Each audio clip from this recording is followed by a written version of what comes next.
আসসালামু আলাইকুম viewers, welcome to mother cooking channel. আজকে আমি আপনাদেরকে রান্না করে দেখাবো আলু ভাজি।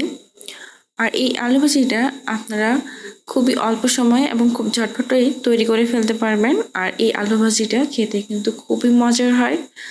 আর এই আলু ভাজিটা দিয়ে আপনারা ভাত, পরোটা, রুটি যে কোনো কিছুই খেতে পারেন। চলুন তাহলে রেসিপিটা শুরু করা যাক। প্রথমে আমি চুলার উপর একটি কড়াই বসিয়ে দিচ্ছি। তারপর চুলাটি অন করে চুলার আঁচ মিডিয়ামে রাখবো। দিয়ে দিচ্ছি সয়াবিন তেল 1/4 কাপ। দিয়ে দিচ্ছি শুকনো মরিচ 4টি। আর এই শুকনো মরিচগুলোকে আমি ফ্রাই করে নিব। আমি বেশ কিছুক্ষণ সময় ধরে এই শুকনো মরিচগুলোকে ফ্রাই করে নিয়েছি। আর এই সময় শুকনো মরিচগুলো প্রায় 80% মতো ফ্রাই হয়ে গেছে।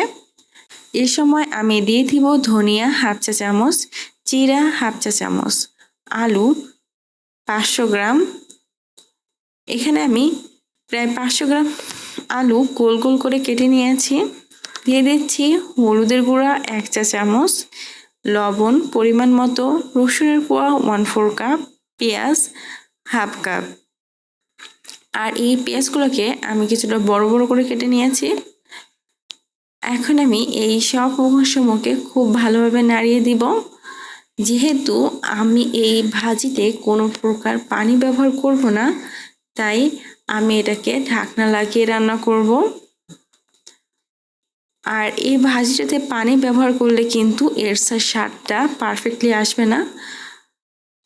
চেষ্টা করবেন এই ভাজিটাকে এভাবে নাড়িয়ে দিয়ে কড়াইয়ে ঢাকনা লাগিয়ে দিবেন। যেহেতু এখানে লবণ দেওয়া হয়েছে, সেহেতু আলু থেকে কিছুটা পানি ছাড়তে শুরু করবে এবং সেই পানিতেই এই ভাজিটা খুব ভালোভাবে কুক হয়ে যাবে। আর এই ভাজিটা করার সময় আপনাদেরকে চুলার আঁচ একটু কমিয়ে আলুটা ভাজি করতে হবে।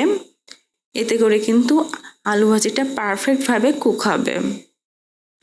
এখন আমি কড়াইয়ে ঢাকনা লাগিয়ে দিচ্ছি এবং 15 থেকে 20 মিনিটের মতো সময় কড়াইয়ের ঢাকনা লাগিয়ে চুলার আঁচটা কমিয়ে এই আলু ভাজিগুলোকে ফ্রাই করে নিচ্ছি।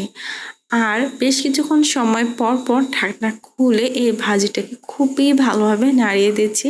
আমি প্রায় 3 থেকে 4 বার এই আলু ভাজিটাকে খুব ভালোভাবে নাড়িয়ে দিচ্ছি। দিয়ে দিচ্ছি কাঁচামরিচ 3টি। এখন আমি এই ভাজিটাকে অনবরত নাড়িয়ে নাড়িয়ে রান্না করব। আর এখানে আমি গোটা কাঁচামরিচ ব্যবহার করেছি, কাঁচামরিচগুলো কেটে দেইনি। আর এতে করে কিন্তু ভাজিটা খুব একটা ঝাল হবে না। বাড়ির যে ছোটরা রয়েছে তারাও কিন্তু এই ভাজিটা খেতে পারবে। এ সময় কিন্তু আলু ভাজিটা খুবই ভালোভাবে ফ্রাই হয়ে গেছে এবং আলু ভাজিটার মধ্যে হালকা দাগ পড়েছে। এ সময় কিন্তু আমি চুলাটি অফ করে দিব।